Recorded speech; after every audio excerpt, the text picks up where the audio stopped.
You're listening to the Chad Hasty Show on demand. Good for you. Now download the KFYO app and listen live weekday afternoons 5 to 7 p.m. Central.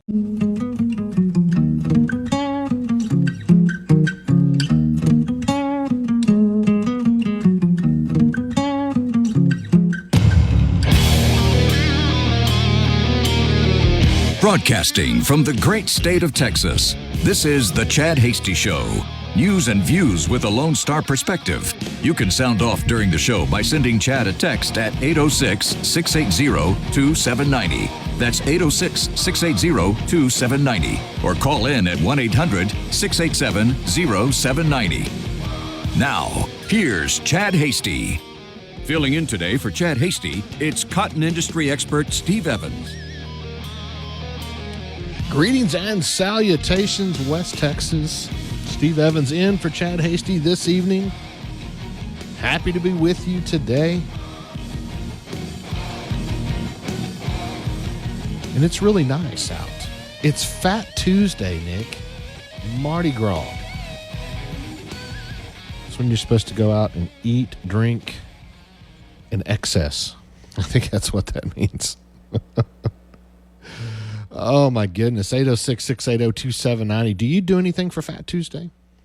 Anything special? It's a really nice day today. It's supposed to be nice tomorrow, too. I'm due at a softball game as soon as we get off the air. And I hope the weather holds because it's just awful. I don't know why they start softball this time of year. It just snowed, and we're outside playing softball. We could have waited a month and let it warm up a little bit more. I don't know why it's got to start right now. It's still time for indoor sports as far as I'm concerned. Time for being outside. So the kids were out. My kids play on a homeschool team. So it's, if you can imagine, we don't have any money. It's a startup. And so we're playing on a field that's given to us for free. And for free, it's a pretty decent facility. We have to play out in Tahoka. But it's got lights, it's got bathrooms, it's got all the conveniences of a regular field, a normal field, just it's a lot older. But they make do, and kids are out there this weekend trying to get everything nice and groomed and cleaned up, and I think we're hosting New Home. So playing softball today, so excited to get off the air. So I'm just going to sign off right now. Nick, it's your show. I'm going to the game. He's like, yeah, we're not doing that. You can only talk about sweaters for so long, and you run out of things to talk about. No, we're hanging out with you to 7. I was actually going to sneak one in on you. I was gonna pre-record a couple segments and leave early. I was going to. We do that to you every once in a while. You just don't know it. I'm not supposed to tell the secret, am I? Like, Steve, shut up. Don't tell them what we do. Occasionally we do, but there's a trick to it because you have to make it sound just like everything prior to that, the audio level, everything's got to be the same. And sometimes it's earlier in the day and you don't have everything set the same way, so you get caught. So, no, we're not going to do that today. And if you don't believe me, just send me a text between 6:30 and 7, and if I read it, I'm here. So that's the way you find out. And Nick's just shaking his head. He's like, Chad's going to kill you. You're letting all his secrets out. Oh, well, you know we do it. They know we do it, Nick, on occasion. Sometimes you have to. Every once in a great while. Sometimes it's just for 15 minutes. You can run out to a meeting or take a phone call or something that's scheduled. Hey, it happens. But anyway, like, yeah, you guest host and then you pre-record a guest host spot. What kind of sense does that make? I don't do it to you very often. I don't remember the last time I actually did it. But anyway, so we'll talk about Mardi Gras. I came across this, and I guarantee you don't care, but I'm going to tell you about this anyway. I didn't know this. We're talking about Super Bowl. Taylor Swift got Kanye West kicked out of the Super Bowl. Did you know this? Nick didn't know this. It's on Fox Sports, therefore it's the truth, right? That's where I found it. I didn't know this happened. A-list celebrity rivalry. Do you remember this 15 years ago when it was in 2009 on the MTV Video Music Awards? Taylor Swift, she was 19 years old at the time, was accepting the award for Best Female Video. It was You Belong With Me. Amy would know what it is. She's a Swiftie. No, we're not. But remember during her speech, Kanye West came up and interrupted her, and she had just gotten a few sentences out, and he says, "Yo, Taylor, I'm really happy for you. I'm gonna let you finish, but Beyonce had one of the best videos of all time. One of the best videos of all time," he repeats. He was referring to Beyonce's Single Ladies. Remember that song that gets stuck in your head? Oh, the Single Ladies, stupid song. Anyway, he got booed, and it flustered her. It shocked her. And he was removed from the show. I mean, they kicked him out of the whole show, and Single Ladies wound up winning the video of the year. We couldn't let her have her moment, yet he still brought Swift on stage so she can finish her speech. Well, she apparently has not forgotten about this. And she's worth $1 billion now, and that changes things, right? So I got $1 billion now, and my boyfriend's a great big old guy that plays for this team, and he dropped $1 million on a suite, as I read yesterday evening. Dropped $1 million on a suite, so his family, they could all be together. Isn't that sweet? Hey Nick, remember I remembered to mute my phones today. Anyway, but they're still going off. So she hasn't forgot about it. So when she was at the Super Bowl in support of Travis Kelce, and all that kind of they add, who won? Yeah, we know they won. The suites at Allegiant Stadium were filled with A-listers, including Swift, and apparently Kanye West was supposed to be one in a suite. But former NFL star Brandon Marshall says Swift actually had the rapper booted from the stadium. He pulls up to Vegas. He buys a ticket right in front of Taylor Swift's booth. He says, Marshall said he's got a podcast called I'm an Athlete where he released all this. Taylor Swift gets upset about it. She makes a call or two. Boom, everybody's involved. He gets kicked out of the stadium. And he was trying to leverage her celebrity, I guess. He's probably in there. Yo, remember that time I dissed her on the MTV Video Awards?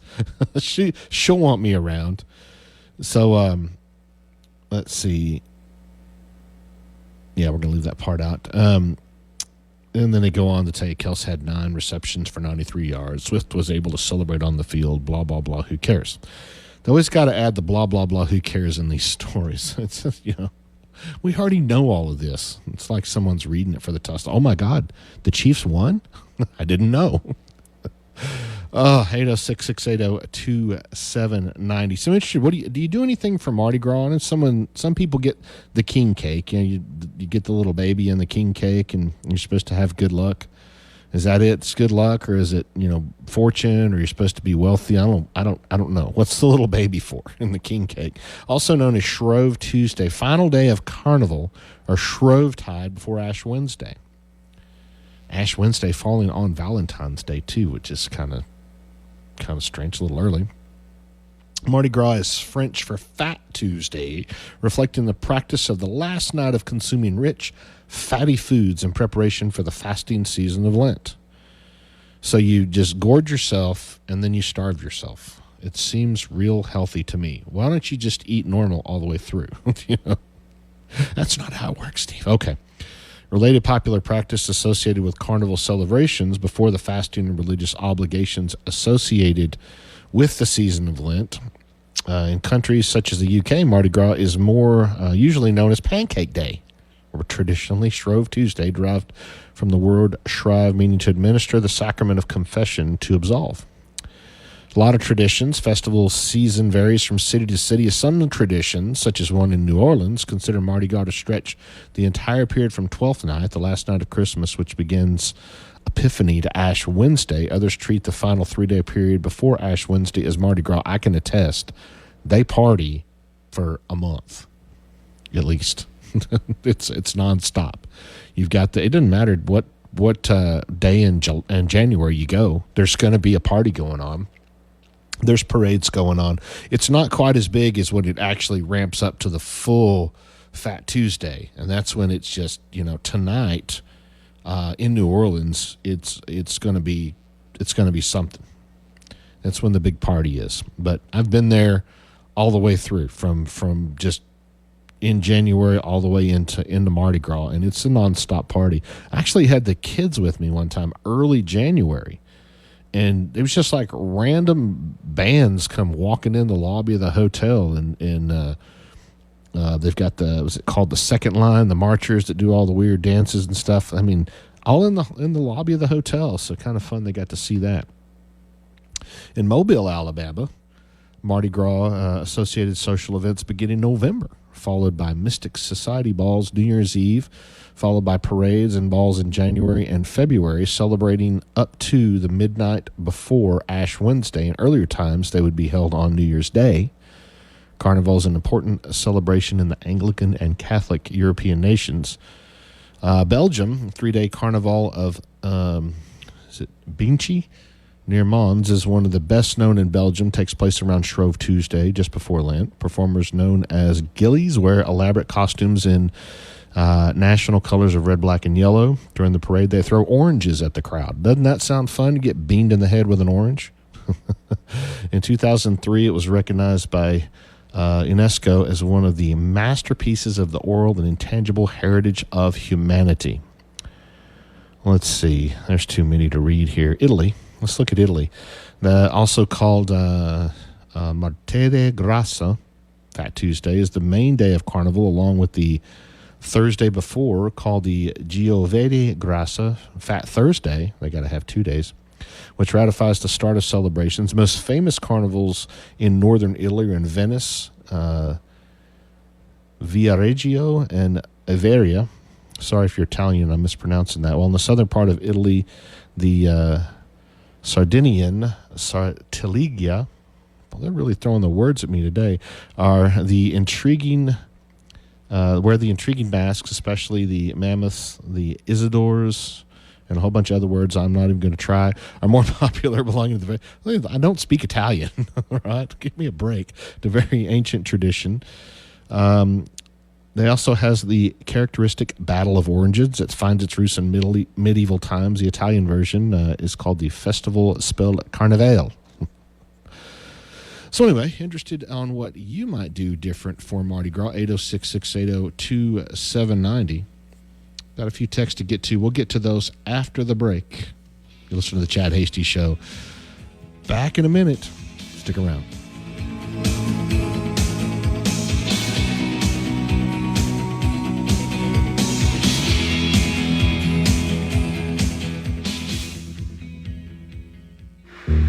The Chad Hasty Show can be heard all over West Texas, weekdays from 5 to 7 p.m. Tune in on News Talk 95.1 and 790 KFYO in Lubbock, News Talk 940 in Amarillo, News Talk 94.7 and 1470 KYYW in Abilene, and in Wichita Falls on News Talk 96.3 and 1290. The Chad Hasty Show. Make it a part of your drive home, weekdays from 5 to 7 p.m. To battle is to fight, to struggle, to overcome, and ultimately for the Marine Corps, it means to win. There is no alternative. It's not just a statement of intent. It's a promise to our nation. A promise kept for more than 2 centuries. A promise of the Marines. Talk 95.1 and 790 KFYO.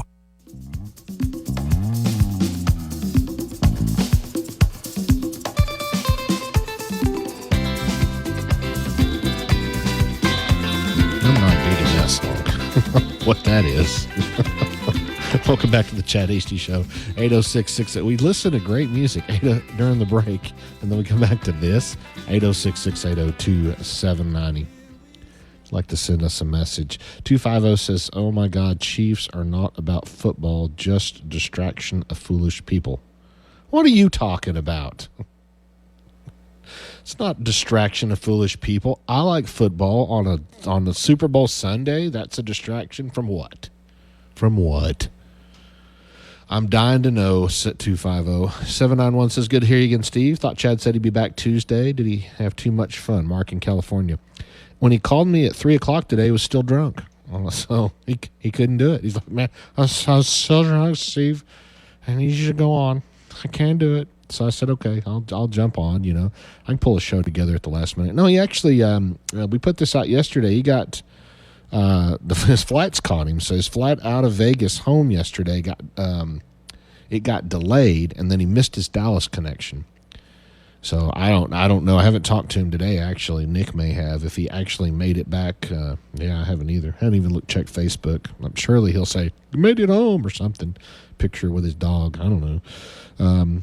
I'm assuming that he got a flight today and made it back in. Should be back tomorrow. That's the plan. He hadn't called me today, so I'm sure he's in. So, no, we knew it going in. I was always going to be on deck for Tuesday, just in case, especially with the weather. And that's what got him, I think. The weather got him. So here I am. Sorry to burst your bubble, Mark. Gosh. No, but happy to be with you today. Republican West Virginia Attorney General, I put a comma where it didn't have one. Republican West Virginia Attorney General Patrick Morrisey is officially calling on Vice President Kamala Harris to invoke the 25th Amendment and seek to remove President Biden from office. Ooh, wait a minute. So we need a history lesson, right?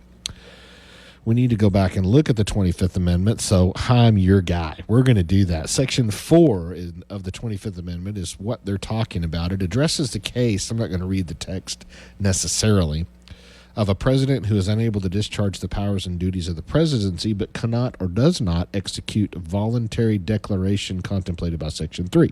Section 3 is his declaration of inability. So he can say, I'm not able, and transfer the powers. Now, this does happen. The 25th Amendment, Section 4, I need to look. It doesn't happen very often that I recall in history, but Section 3 happens all the time.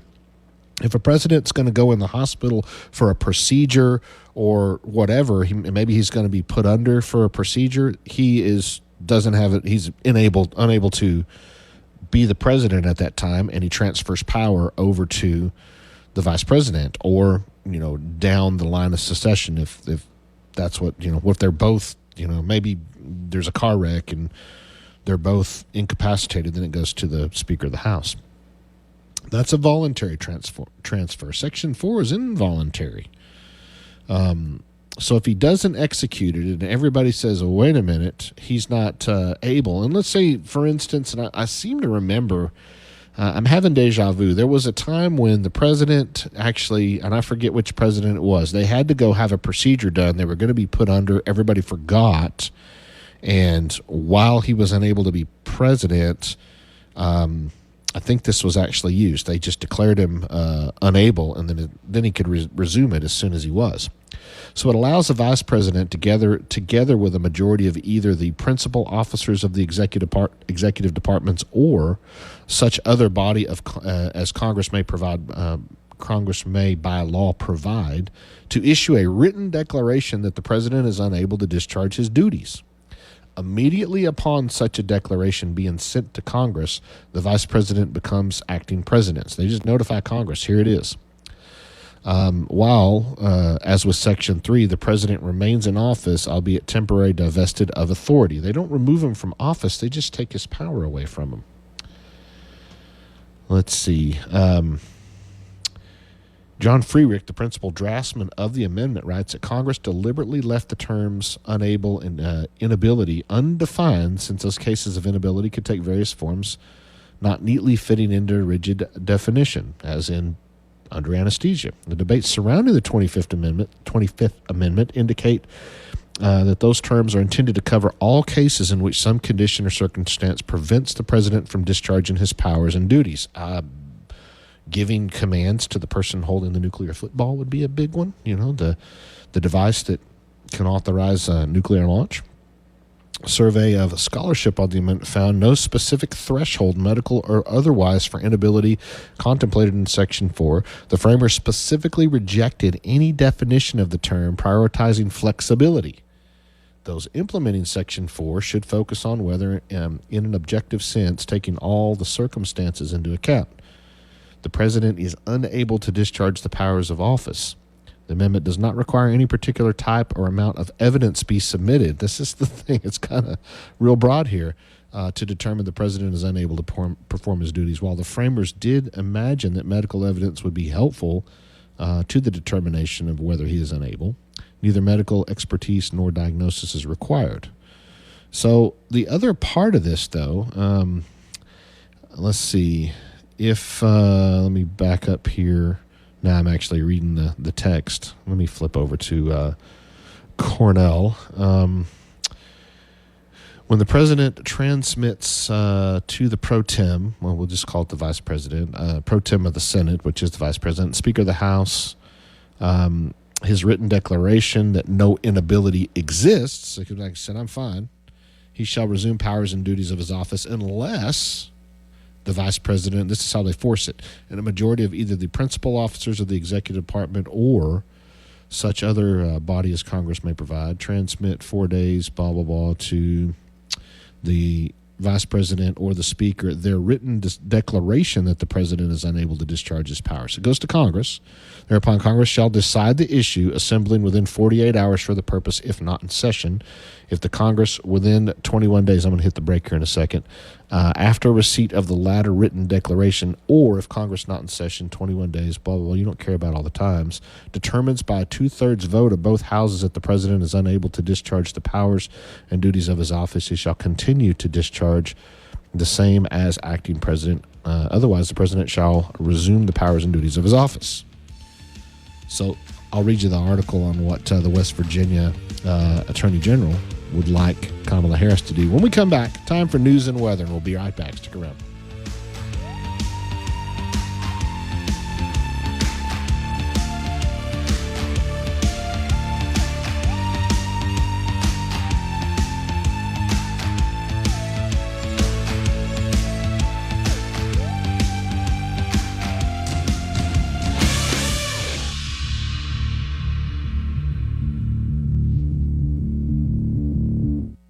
The Chad Hasty Show, weekdays 5 to 7 p.m. Sound off during the show by sending Chad a text at 806-680-2790. Speeding tickets aren't cheap, and they can make your insurance rates go up too. So if you don't remember anything else from this commercial, remember this: slow down or pay up. Also, if law enforcement pulls you over for speeding, they'll check your license and registration. So be ready for that. Basically, if you ever wonder if speeding is worth it, the answer is pretty obvious. No way. Speeding is dangerous and expensive. So slow down or pay up. Be safe, drive smart. A message from TxDOT. I'm Ryan Seacrest. First responders are people who stand for a greater purpose. They will be there for you when nobody else is, to help you, your family, your community. This is their selfless promise. This is their sworn duty to protect, to serve, to help. When you call 911, first responders show up now. Let's show up for the people who show up for us every day and every night. Go to firstrcf.org and make a difference today. The news and talk of West Texas. News Talk 95.1 and 790 KFYO.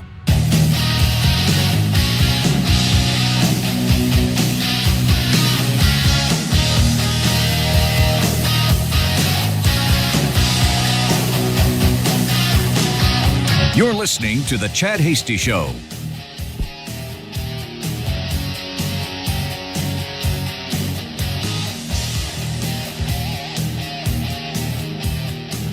Welcome back to the Chad Hasty Show. Steve Evans in today, 806-680-2790. Like to send a message. So we're talking about the 25th Amendment. I gave you all the boring stuff in the last segment. So here's what happened. In a letter today to Kamala Harris, the West Virginia Attorney General Patrick Morrisey cites the release of Special Counsel Robert Hur's report last week that detailed numerous memory lapses by Biden, as well as other frequent gaffes that the Roomba in chief has committed during his time in office as a reason for such drastic constitutional action to be taken. For too long, Americans have had to stand by and watch as their president has experienced a profound cognitive decline. Over the last few months alone, President Biden has mixed up world leaders and political figures, strained to address basic issues in public speeches, and wandered out of events in a disoriented state. That's why I call him the Roomba in chief. The serious mental missteps have equally serious consequences, he added, before detailing multiple instances in which Biden's advanced age and cognitive decline appeared to surface in his interactions with foreign leaders. Those gaffes include when Biden appeared to fall asleep during the COP26 climate change conference in 2021, and when he was forced to clarify the U.S.'s one China policy after committing to defend Taiwan military should it be attacked. I'm writing to urge you to invoke your powers under Section 4 of the 25th Amendment and declare President Biden unable to discharge powers and duties of his office. Hers damaging report stemming from the investigation into Biden's mishandling of classified documents said the president was faced no charges, partly because of his defense would be that Mr. Biden would likely present himself to a jury, as he did during our interview of him, as sympathetic, well-meaning elderly man with a poor memory. The report cited examples when investigators said the president's memory lapsed, including over when his older son, Beau, had died, and caused a heightened level of concern among Democrats who previously backed the president despite Republican attacks on his ability to serve. Other elected officials have also called for the 25th Amendment to be invoked following the release of the Hur report, including Senator Hawley, Representative Tenney, and Representative out of Pennsylvania. I'm struggling with this. And 805 says, same clueless Joe doesn't have any powers to discharge currently. The elite corrupt puppet master tell the puppet what to do and say, and he manages to mess that up too.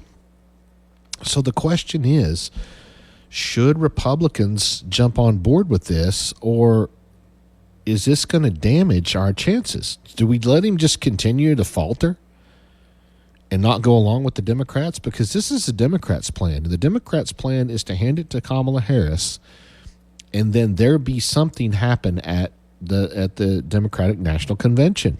This is their plan. It's about to play out. So do we play into this, or we just let Biden continue to fail instead of allowing them to execute their plan? I don't know. I'm kind of torn on this.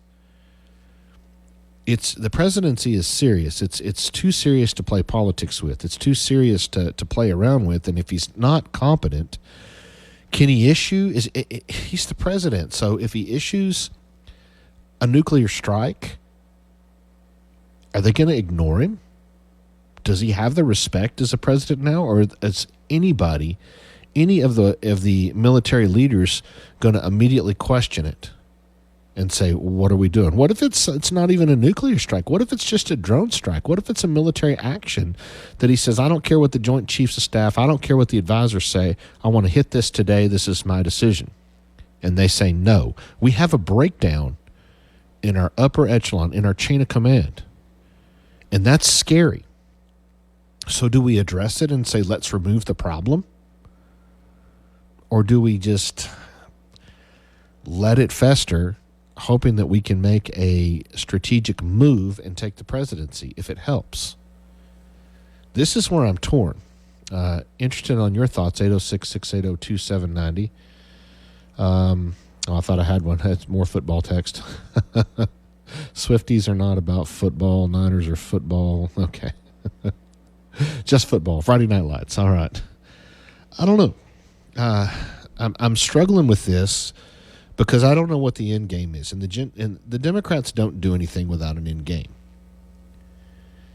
And it's just so easy because I guarantee you Republican congressmen and women Republican members are getting pressure from their constituents that we have to do something. We can't allow this to continue anymore.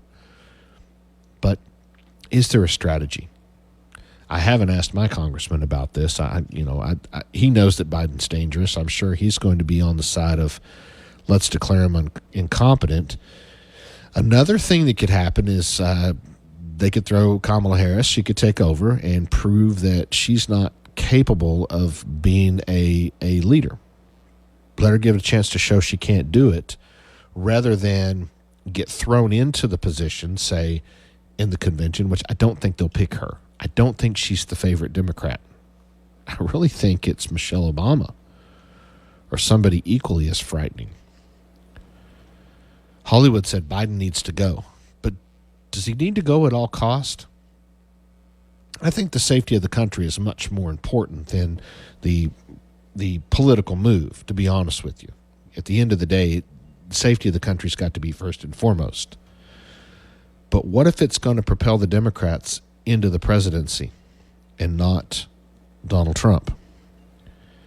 392 says, here we go. Here's an opposing view. I believe that the Republican Party needs to stay out of the way while the Dems are turning on Biden. Let them do something. We don't need to be a part of it. Thank you, Linda.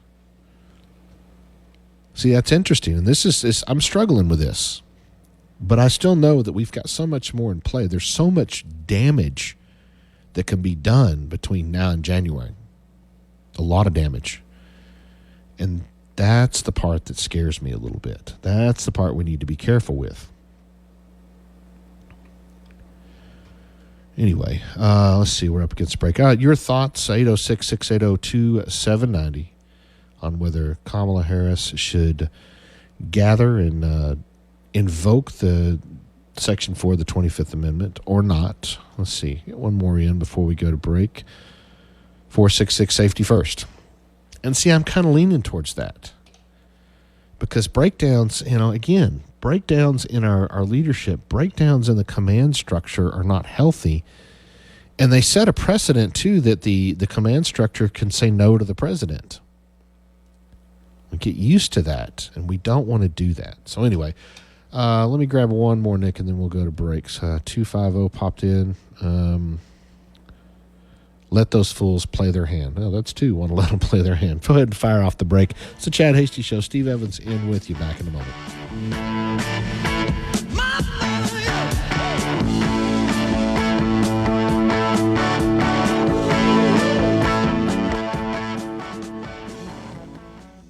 I answered the call.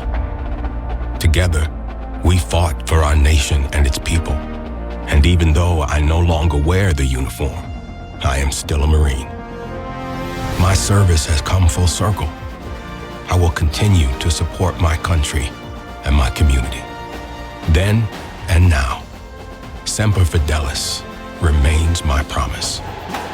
Always faithful, always Marine. There will be one less birthday party to celebrate today. One less coffee date with a friend today. One less family dinner today. Because there will be one less motorcycle rider on the road today. On average, a motorcyclist is killed on Texas roads every day. When you're behind the wheel, obey the speed limit and be extra careful at intersections. Let's start turning that one less into one more. Please share the road and look twice for motorcycles. There's a life riding on it. A message from TxDOT.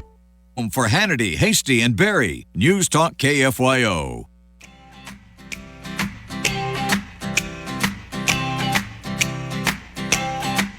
Well, I love a rainy night.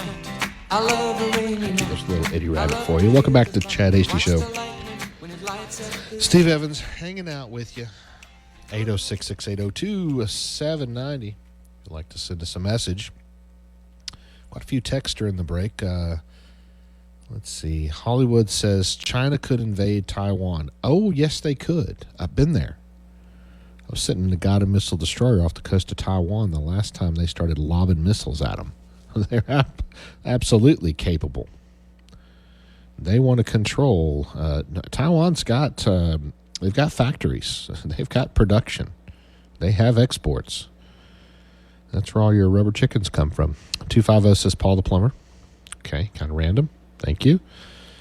791, Kamala is as incompetent as Joe, just without the dementia. Either will leave the GOP in good shape.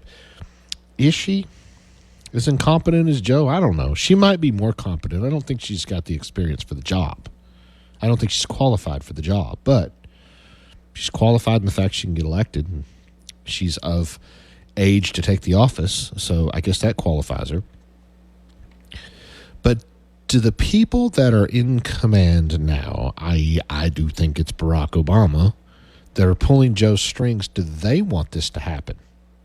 And no doubt if that's the case, they're in Kamala's ear too, right? We think. That's why it might not happen. That's why it might fall on Congress.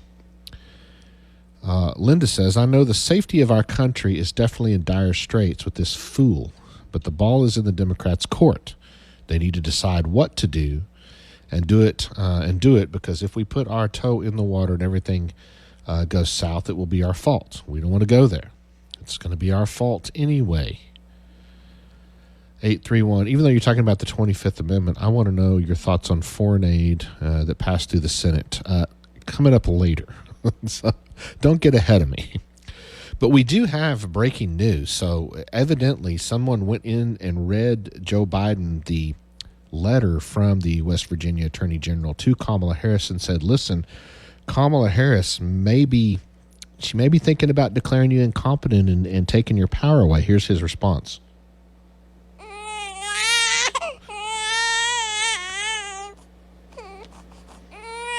It's going to be okay.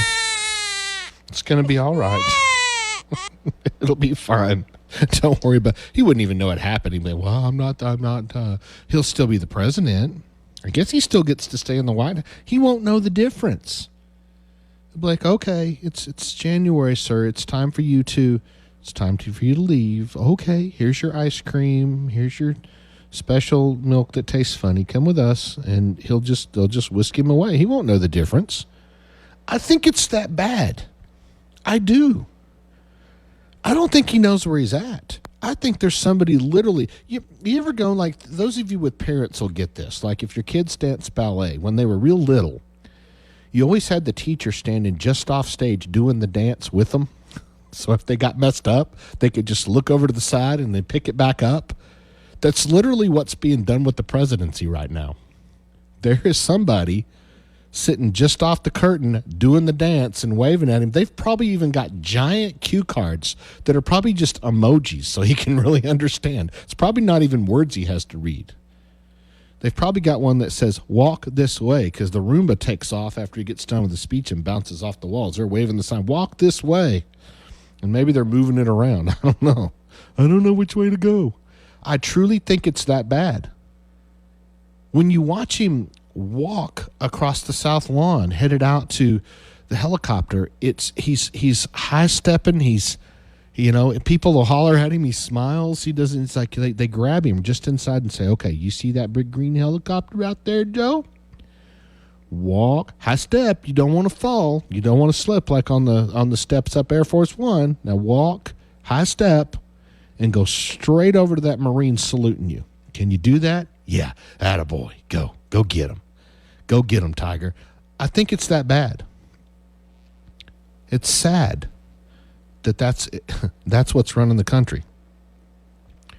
473, if Republicans or anyone believe it's in the best interest and security of this nation to remove any president able to fulfill the duties, do what is right for the nation, not what is helpful to the party. Isn't that what should be done, period? That's the discussion from Everett. And I agree. But you got to look at the long game here, because is that going to leave us in worse shape? If there's somebody truly pulling his strings and they're in charge right now, I wonder. Then they've done it already. They've already taken over. The American people just don't know it. I'd like to know whose hands we're in and if we're in good hands or not. 392 says, you're correct. No matter what happens, whoever decides, well, it'll be the Republicans' fault. Yes, Linda, it'll be our fault. We're in control of Congress right now. It'll be our fault. They'll blame it on us. Well, you guys wanted to get rid of him, so we did. Look where we're at now. That was a big mistake. And then we start setting precedent, because as we talked about in the 25th Amendment read, the school lesson that we got a little while ago, that incapable is such a broad thing. Unable to fulfill duties, very broad. Doesn't require a doctor to diagnose it. What if that is turned around on us? What if in his older age, Donald Trump, who is very much in his golden years, does something that they say the man's not capable now, and there's calls to remove him, because we begin to set the precedent that we're going to elect people in their 80s, we're going to get 1 or 2 good years out of them, and then we're going to find some reason to remove them because we don't like them. Is it that far-fetched? They've done every other trick in the book, everything in the world to keep Donald J. Trump off the ballot, to declare him ineligible, to scream he's guilty of insurrection without even being tried, with no formal adjudication. They've constantly used every scare tactic in the world to threaten the American people. So is it that far-fetched that 2 years into the next Donald J. Trump presidency, that this same 25th Amendment is used against him. It's scary that we have to think about compromising the security of this country in order to not set precedent. It's kind of where the Supreme Court was when they were dealing with the Colorado case. They didn't want to go down that road. They didn't want to talk about insurrection. They didn't want to set precedent. They don't want the states to decide it. Yeah, he'll have to wait. Eric, you're going to have to wait. Eric called in. We're right up against a break. I don't know. This bothers me. I don't know how it's going to play out, but what I think it's timely. I think it's crafted. I think it's done on purpose. I think there's a plan, which I always think there's a plan. And listen, the Democrats are very organized in the things they do. That's what makes them scary, because they don't have to control the presidency and they don't have to control the three branches of government. They can use the courts. They constantly attack us, and it's always organized, and they always have the exact same talking points. Have you noticed that? It's universal all the way down to the local Democrat county party. They have the same talking points. They toe the same line. That'll wrap up the first hour of the Chad Hasty Show right here on the Texas Town Square Media Network, news and weather. And I'll be right back. I'm Steve Evans. Stick around.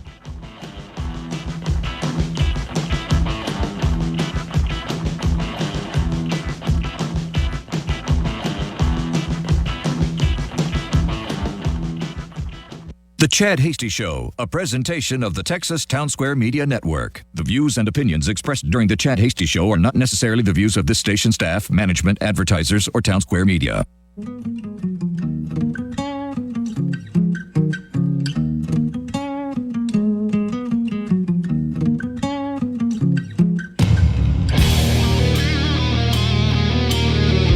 Broadcasting from the great state of Texas, this is the Chad Hasty Show. News and views with a Lone Star perspective. You can sound off during the show by sending Chad a text at 806-680-2790. That's 806-680-2790. Or call in at 1-800-687-0790. Now, here's Chad Hasty. Filling in today for Chad Hasty, it's Texas SREC member Steve Evans. Hey, welcome to Hour 2 of the Chad Hasty Show. Steve Evans hanging out with you. 806-680-2790. You'd like to send me a message.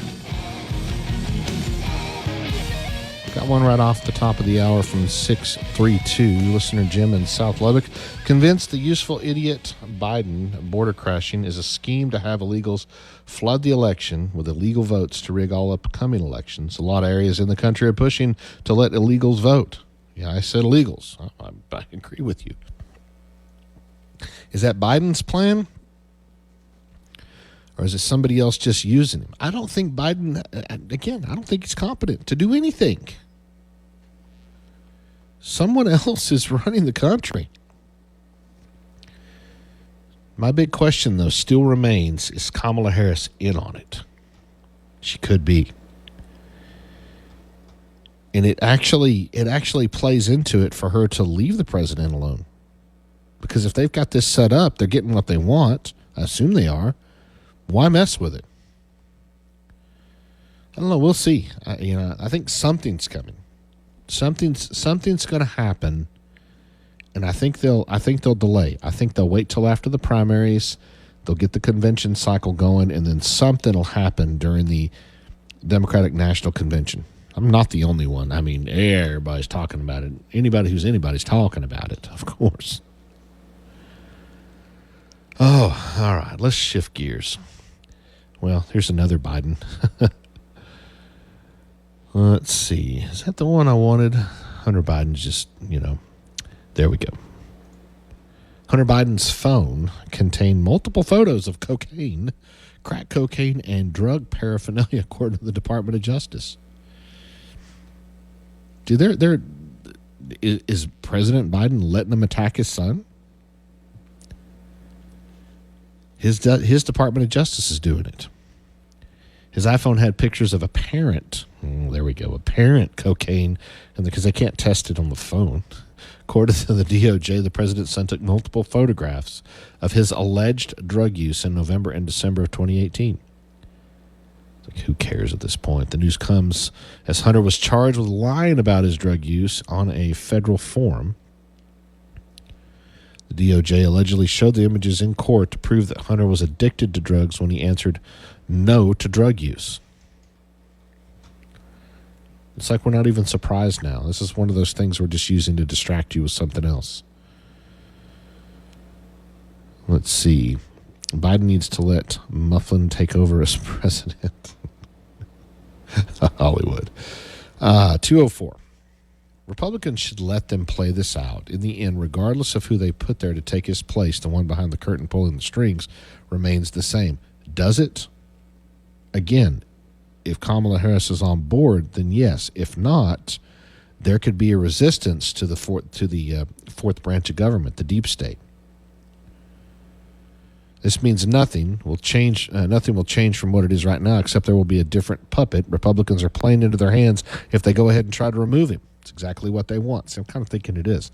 And I agree, the puppet master is Obama. He never left office even when Trump was in. Well, he never left D.C. Continued to operate against him. No doubt.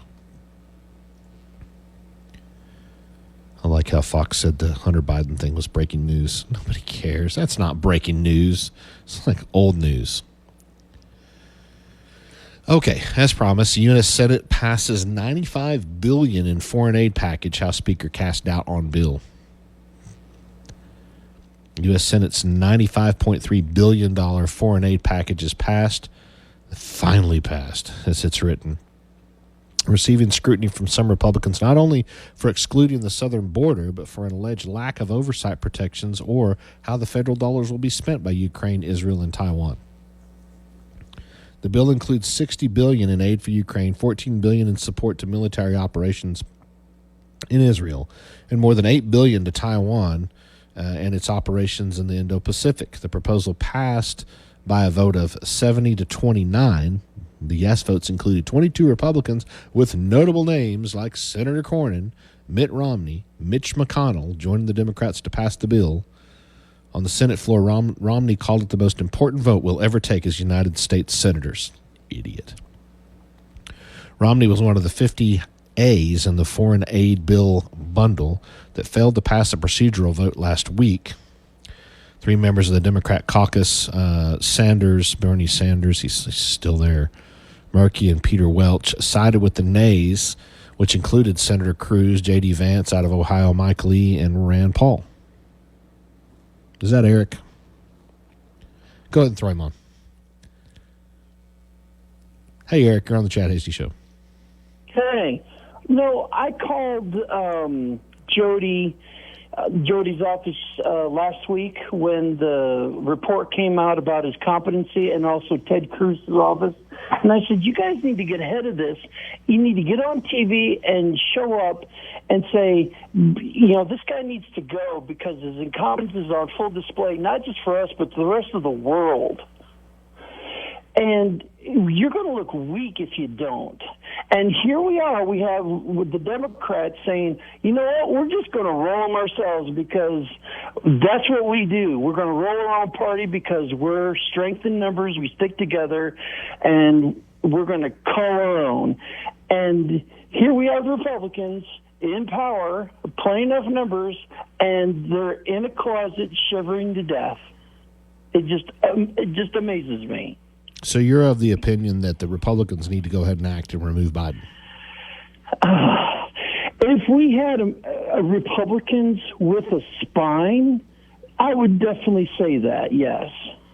But what does it change, Eric? If they do that, Kamala Harris is and they're not removing him, they're just stripping him of his power. He still sits as president. Kamala Harris executes the power from the vice presidency. What changes? Oh, okay. Then we move up. That means the Speaker of the House moves to VP. But we'd have to declare Kamala incompetent too. Yeah, but then you go after Kamala Harris because what was her job? The border. And then you axe her right out of the way. Then guess what? We move the next guy up. When is the vice president? When has the vice president ever been effective at anything, with the exception of Dick Cheney, who operated behind the scenes? Well, I mean, they don't do anything. It's easy to declare Kamala Harris incompetent on anything she does. Anything. Yeah, but as far as like actually taking a competency test or something to that, because again, as you know, I talked about before, there's no measure that the 25th Amendment says is the baseline. There's no medical evidence. There's no, I mean, even if a doctor says you're incompetent and incapable of carrying out the presidency, the 25th Amendment doesn't say if you get a doctor's note that says you're incompetent, now we can act. It's very, very broad. But it's also very broad, the defeat, and the Democrats are not going to stand for if they were to make this move, and we fell into it, and I think we are being baited actually. And Kamala Harris is now all of a sudden in charge. That's their play, and they'll resist us trying to remove her or trying to transfer power to the speaker. That'd be transferring it to the Republicans. They're not going to do that. I don't think anything changes. Because I don't think Biden's in charge. I don't think that any rational person believes that if he gave a very strong military command that anybody would even obey it. They've got him in closer and saying, "I don't say that. Here's what you say. Read this." And somebody else is making those decisions. It's definitely Obama, because he even said during his presidency he'll be in his basement with sweats. With a person making the decisions while he's making a phone call. I was listening to. He drinks strawberry. I can. Yeah, something like that. I can get you that sound clip of him actually saying that. And also, when was the last time you remember seeing State of the Union show? Oh, they don't. I don't think we do State of the Unions anymore. Yeah, we did. When Nancy Pelosi ripped up the transcript. That was the last one we saw. Was that during the... Didn't we have one more after that? Trump. That was Trump. But that was the one... When she ripped up the transcript, was that the last one or the time before? I think it was the last one. If there was one...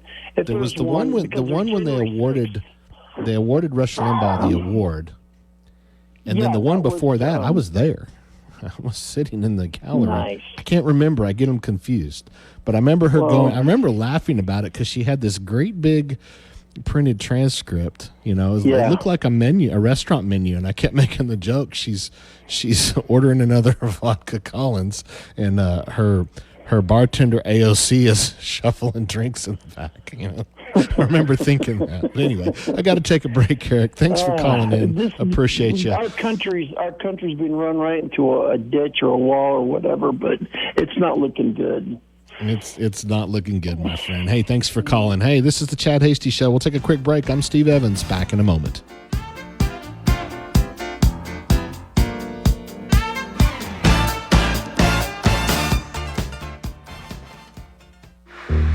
The Chad Hasty Show can be heard all over West Texas, weekdays from 5 to 7 p.m. Tune in on News Talk 95.1 and 790 KFYO in Lubbock, News Talk 940 in Amarillo, News Talk 94.7 and 1470 KYYW in Abilene, and in Wichita Falls on News Talk 96.3 and 1290. The Chad Hasty Show. Make it a part of your drive home, weekdays from 5 to 7 p.m. A tornado is on the ground. You're at work, your spouse is at a meeting, the kids are at 3 different schools. Power and cell are out, and your home is inaccessible. Now what? Have a preset meetup plan. Share it with everyone in your family and practice it. Know the emergency plans at work and school, too. Get ahead of what's ahead. Be informed, make a plan, build a kit. #TexasReady. Go to txready.org for more information.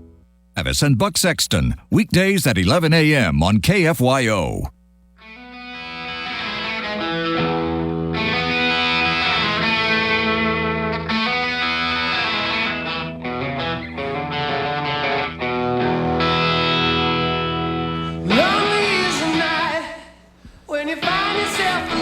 Welcome back to the Chad Hasty Show. Steve Evans hanging out with you. 806-680-2790.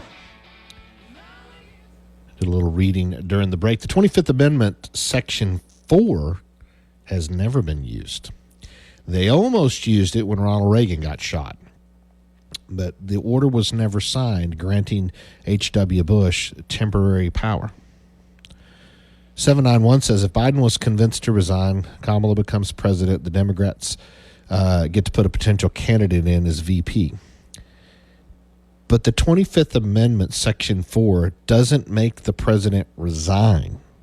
It's just takes the power away. He's still president, and the vice president would become the acting president until such time as the issue could be resolved. And there's trigger mechanisms in there in a way that the president can come back and say, I'm fine now, and it goes through a congressional process. I don't read that the 25th Amendment can actually remove the president from office and cause the 25th Amendment says how line of secession if the president were to die, but it doesn't say that you can take him out of office and that the vice president moves up and all that happens if they use Section 4 to declare him incompetent or unable to serve, to execute the power. That's the way I see it. If we got any constitutional attorneys out there, please chime in, because I could be looking at it wrong, but I don't think I am. I believe what I'm saying is correct. I generally do, or I don't say it. But hey, listen, I'm wrong all the time. I get educated all the time. Constitution doesn't take very long to read, but it takes a lifetime to understand. But then again, I think it was written in plain English. I think it's plain language. I think it was something written that the framers wanted the people to be able to understand was their governing documents. But we sure have a lot of people like to interpret it. Courts love to do it. Okay, back on this Senate passing this $95 billion dumpster fire. We had members of the Democrat caucus voted against it. Bernie Sanders, Jeff Merkley, Peter Welch sided with the nays, which is interesting why Bernie, I don't know. Bernie, for everything Bernie is, he at least understands how money works. You know, I don't always like the way he wants to spend. He's a socialist. Senator Cruz, J.D. Vance, and Mike Lee and Rand Paul all voted nay. It took place 5 a.m. this morning, which was preceded by 2 extended filibuster attempts from Paul and Lee. Vance, Lee, and Senator Johnson were engaged in a public discussion on X with owner Elon Musk, and I didn't get to see that today, former presidential candidate Vivek Ramaswamy and tech investor David Sachs over the rationale and accountability regarding financial aid to Ukraine. There is a subset of the Republican conference that is terrified that Donald Trump actually means what he says, and that when he is elected president in January 25 and takes office, he will enforce some measure of diplomacy and bring the war to a rapid close. I actually think the intentional thing here is to handcuff him as much as possible. The X-space conversation also touched on the broader geopolitical implications, including the impact on the defense industrial base, the potential consequences of depleting U.S. arsenals, and the demographic and social ramifications for Ukraine due to the conflict. And when they start talking about depleting U.S. arsenals, they've knocked a big old dent in them. I read one report that we couldn't sustain a full-scale war at the moment. We don't have the resources to do it. It's a little terrifying. 791 Hart clarifies. I understand. I read the Constitution too. I have no doubt you do, sir. And I'm actually enjoying the conversation. I'm talking about a voluntary resignation. Would that happen? I don't know if he'll voluntarily resign. Wouldn't that be embarrassing? I can't do it anymore. I don't know where to go. All I get is strawberry milk and it tastes funny. I mean, I don't know how that would work. Imagine he would just be curled up in a ball and his sweats in the basement, just they want me to leave and I don't want to leave, and I like flying around in the pretty airplane. It's big and it's white and it's blue, and I get my own jacket and Lots of strawberry milk when I fly. I mean, I don't know. That's what I envision him doing. Oh, let's see. All of them expressed concern that the approach to aid and the lack of oversight could lead to prolonged conflict without a clear path to resolution, further destabilizing the global security environment. In the discussion, Johnson called the arguments that the bill would boost American manufacturing to provide arms to Ukraine deprived, and pointed out that it cost Russia $600 to produce 155 millimeter shells, while it cost America $5,000 to $6,000. He also broached the topic of accountability as a reason for his skepticism, saying, "We waste so much money in our military-industrial complex, and our colleagues don't really want to dig into it because they're the ones voting for this." Sachs brought up the widening gap in manufacturing capabilities between Ukraine and Russia, asking Johnson, if we do appropriate another $60 billion, we can print more money. Of course, because we can't print more artillery shells. This just takes years and years. So how is this money going to help Ukraine to win a war that, again, they're losing because it's an artillery duel? We all have to understand that Vladimir Putin will not lose this war, Johnson said. Losing to Vladimir Putin is existential to Vladimir Putin. Russia has 4 times the population, much larger industrial base. I don't know. I'm not going to say they can't win it. Johnson added, Russia can produce 4.5 million artillery shells a year. We're not even up to 1 million a year. But manufacturing could be ramped up. I disagree with that. Some of Zelensky's top aides say that even if the U.S. and its allies deliver all the weapons they have pledged, they don't have the men to use them. Johnson said, following up, probably about 100,000 of the Ukraine soldiers have been killed. The only way this war ends is in settlement, and every day the war goes on, more Ukrainians and more Russian conscripts die, more civilians die, and more of Ukraine gets destroyed. Sending $60 billion as added fuel to the flames of a bloody stalemate makes no sense. And I can go on and on. The question is, can we afford it? Why don't we take that money and ramp up our own defenses? Can we afford $95 billion in a foreign aid package? I think it's a non-starter in the House. The Speaker, Mike Johnson, has said so much.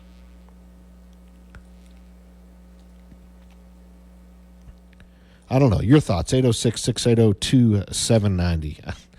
I don't have the answer to how we fix Ukraine. Do we just go out and just do it all scale, just America all in? Let's just go over there and take care of it for them? I think it's dangerous because I think China gets in it. I've said this before. This scares me to death. But what makes this worse is the leadership that is leading the country during this is what I don't trust. The money, agreed. It just makes a mess because the leadership is what I don't trust, and there's no oversight on it. There's no way to manage it. It's irresponsible. Time for news and weather, and I'll be right back. Stick around.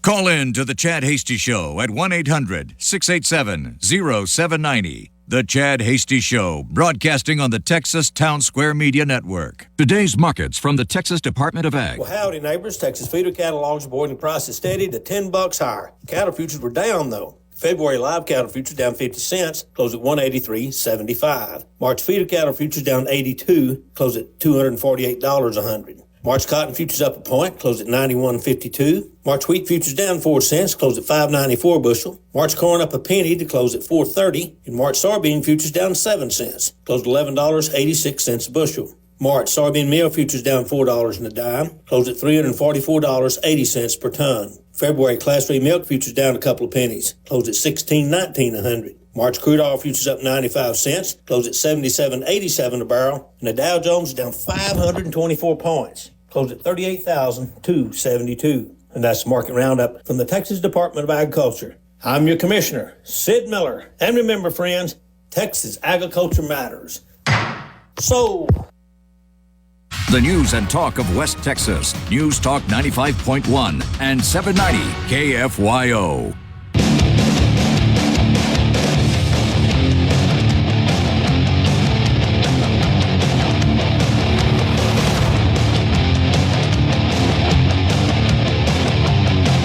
You're listening to The Chad Hasty Show.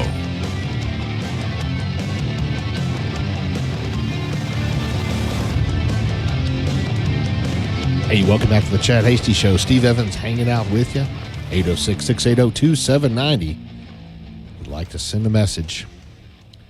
Got a few to get to. If my mouse will work. It just quit. There it goes. Okay. I've had listen, if you ever get a chance to broadcast and you don't print out your stack, some people still do. They're old school. They print out all their articles, everything, make all their notes. It's all paper. Carry around paper. I don't do that. Plus, there's stuff that happens live that breaks, and you got to be able to grab it. I use other methods, but remember to turn off your auto update on Windows because you'll be going right along and your computer will just reboot. You don't see the little clock counting down where it says you want to reboot. You click now, wait till later. I've had it reboot on me. I've had every kind of technical failure in the world. And you got to have a backup plan, and mine is just talk. I'm just going to talk through it.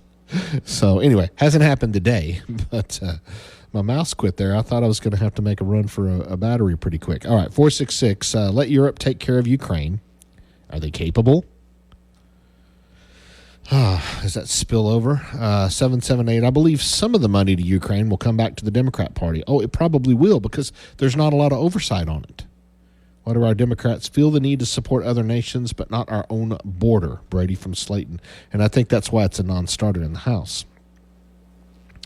392, enjoy listening to you. Appreciate your insight and knowledge. I've seriously thought of attending one of your guys' meetings on Monday for lunch at the Chicken Run, listening to you every Sunday driving home from church and for the remainder once home. Thank you, Linda. Go attend those meetings. She's talking about in the Lubbock area. My show on Sunday at the flagship KFYO is Reason, Religion, and Reality. It's noon to 2, and it's sponsored by the Constitutionalist Society, which is a group in Lubbock that meets first and third Mondays. Linda, I rarely go. From my office, it's like 45, 50 minutes of driving, and then I get hemmed up and I can't leave and everybody wants to talk. And I wind up, it's a 3.5 hour lunch and I just don't have time to do it. So once in a while, but they would love to have you. Go over there. They would be happy to have you. Anyway, 806-680-2790. Thank you for the text, by the way, Linda. If you'd like to send a message, this is interesting. Out of Beaumont, Texas House Speaker Dade Phelan has released a statement to KFDM Fox 4 News through a spokesperson denouncing what he calls extreme political harassment targeting his family. Beaumont police responded to a call for service from his home at 7:35 p.m. yesterday evening, reporting people trespassing on the property. Department of Public Safety responded as well, since it handles matters of security related to the Texas House Speaker. 2 unidentified men, falsely declaring themselves to be door knockers on behalf of Dade Phelan, knocked on his door last night and confronted his wife with a series of completely baseless claims related to the ongoing campaign. He said through his spokesperson, Kate Whitman. This was not just a distasteful gag. It was yet another instance of extreme political harassment that raises serious concerns about the lengths to which his opponents will go to mislead voters in supporting David Covey's campaign.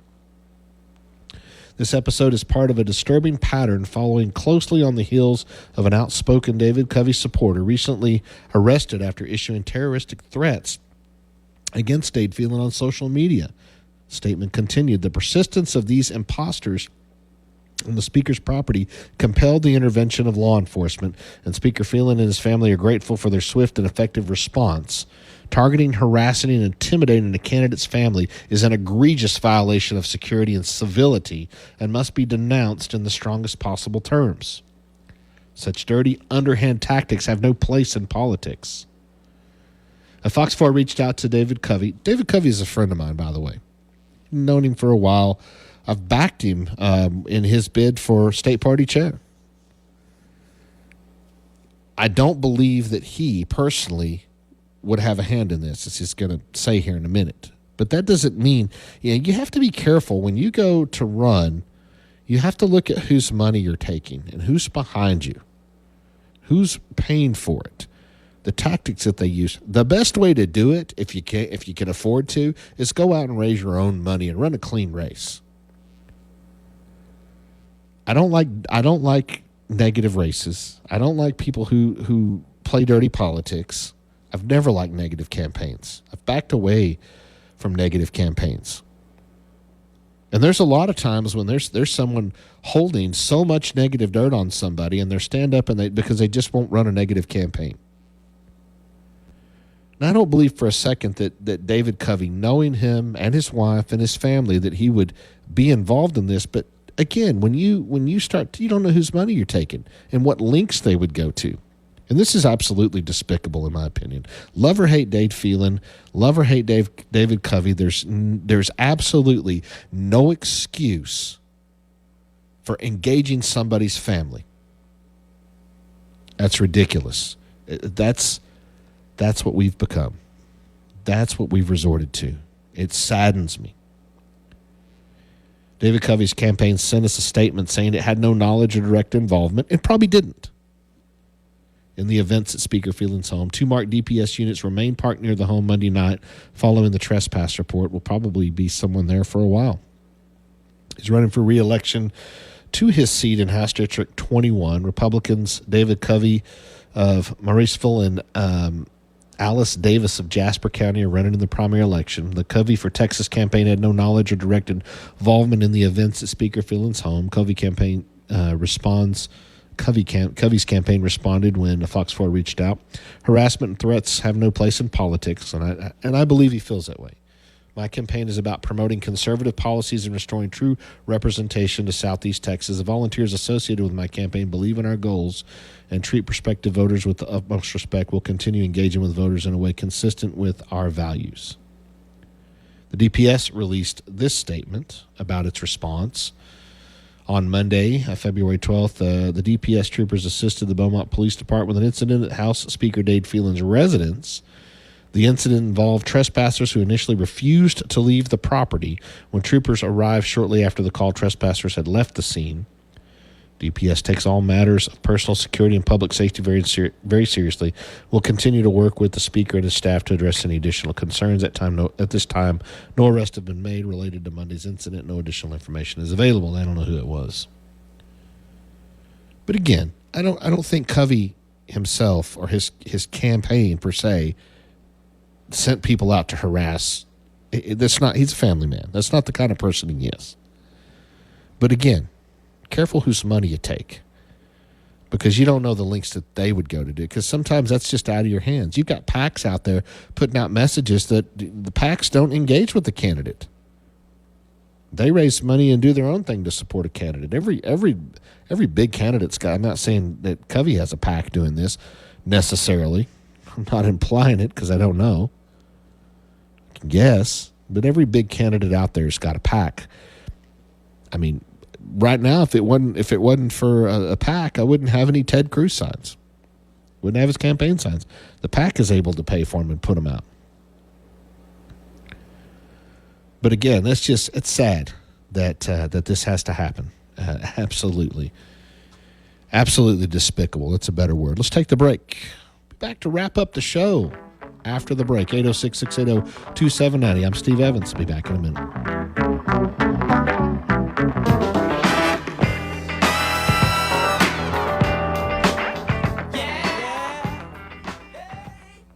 Speeding tickets aren't cheap, and they can make your insurance rates go up too. So if you don't remember anything else from this commercial, remember this: slow down or pay up. Also, if law enforcement pulls you over for speeding, they'll check your license and registration. So be ready for that. Basically, if you ever wonder if speeding is worth it, the answer is pretty obvious. No way.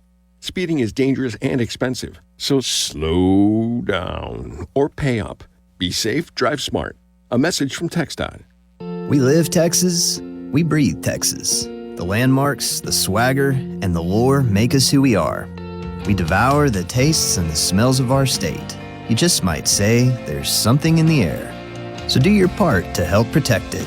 Keep your tires at the correct pressure and avoid idling at drive-thrus. Both help reduce emissions. For tips, visit drivecleantexas.org. Drive Clean Texas. Live and breathe it. Brought to you by TxDOT. On the Law, Saturday mornings at 10 on KFYO.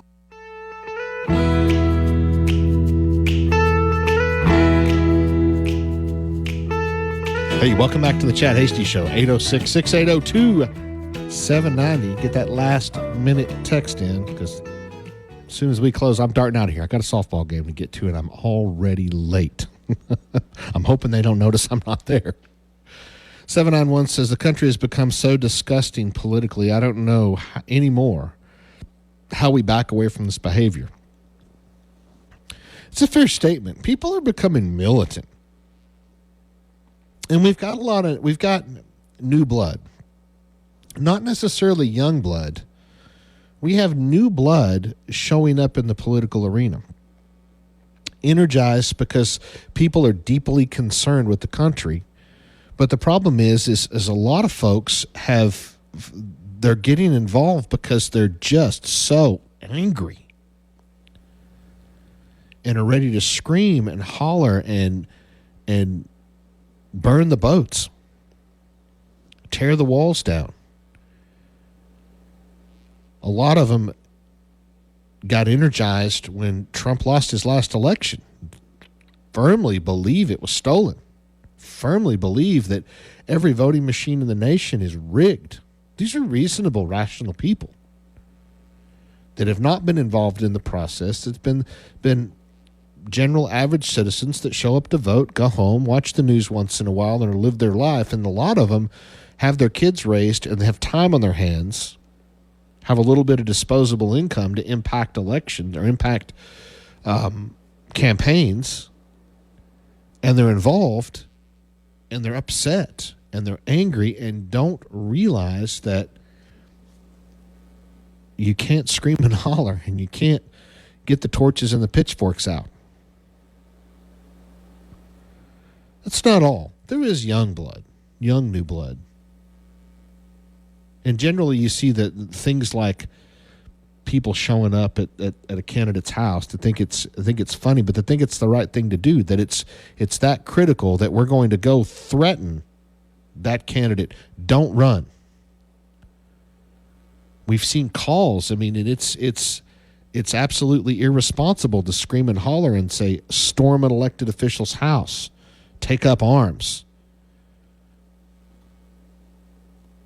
This is not a war with the British. There's peaceful protest, and I encourage it.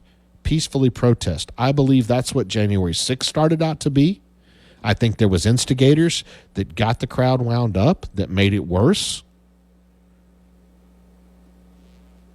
There's peaceful ways to protest. There's peaceful ways to engage your elected official. There's peaceful ways to engage in campaigns. If you're really passionate about a campaign, there are a lot of folks listening right now that would love to have you on their team, making phone calls, knocking on doors, stuffing envelopes, writing letters. There's automatic dialers you can download and set up that'll dial it for you. It'll tell you what to say. It'll tell you how to engage a voter to help a campaign out. Candidates rely on all of those methods, from your local candidates all the way up to the presidency. They've made calls for Donald Trump. The calls work. I actually met somebody one time. I was calling into Georgia, and I happened to be building a cotton gin in this same town. I was talking to this guy. I said, hey, I'm coming out there in a few months. We're building a cotton gin. Ended up meeting the guy who was in a wheelchair. His daughter owned a cafe in the little town we were working in. It was an interesting story. But literally got to meet the guy that I had randomly called on an auto dialer calling for Donald Trump into Georgia. Stuff happens. There's a way to connect with people. But it's disgusting to me to hear a story like that. And nobody deserves that. David Covey doesn't deserve someone. He's got a young wife and two young children. He doesn't deserve to have somebody come and threaten him at his home. Nobody does. That's not what you run for office for, not to involve your family. You don't threaten somebody's father. You don't threaten their spouse. You don't threaten their kids. Intimidation tactics. This are the things Democrats resort to. So my whole diatribe yesterday, we're resorting to things the way Democrats do. It's sooner or later, you're not going to be able to tell the difference. I joined a party of law and order, of civility, morals, and ethics. It saddens me to see things like this happen. I hope there's still enough good people out there that believe the same way, or it's all for naught. We'll have the uniparty one day. Just one big uniparty, big jungle primaries. It's the way they do it in special elections. Everybody just jump in and run. You've got no apparatus to back you. You've got nothing to actually differentiate you from somebody else. You're just the next candidate. If you can throw enough money, you got the prettiest face, the best looking name, and you can do a good ballot draw, we'll vote for you. Parties used to mean something. There's still a Republican Party platform. It still has a mission statement. It's still got a preamble. It has values embedded in it, albeit they start to erode when it gets too large and too many people want to create the every platform. But it still means something. But it's slowly losing its effect. It's losing its luster because we don't need that anymore. We're going to go out and be militant. We're going to resort to dirty tricks. The rule of law doesn't apply. It kind of scares me. And it kind of scares me that every single election that we have now, every national election is the most critical, even more critical than the last one. It seems like in my adult life that's been the mantra. This is the most important election. And it seems to be ever critical. Every time we vote for a president, it's even more and more critical. So I guess I said all that to say this. Do your homework. Research your candidates. Go out and vote for someone with good morals, with good ethics, that is going to actually represent you. But don't get angry when they lose. Just go back to work. You can always live to fight another day, and what I love to tell somebody is any given Sunday, anybody can be beaten. Enjoyed being with you. Always do. I do expect Chad to be back behind the mic tomorrow, bringing you all of his freaky Vegas tales. Who knows what he's got to tell us tomorrow. Might be nothing, might be boring, but I believe texters will hold his feet to the fire, make him tell those stories. This is the Chad Hasty Show on the Texas Town Square Media Network. I'm Steve Evans. Enjoyed being with you. See you down the road. Have a good evening.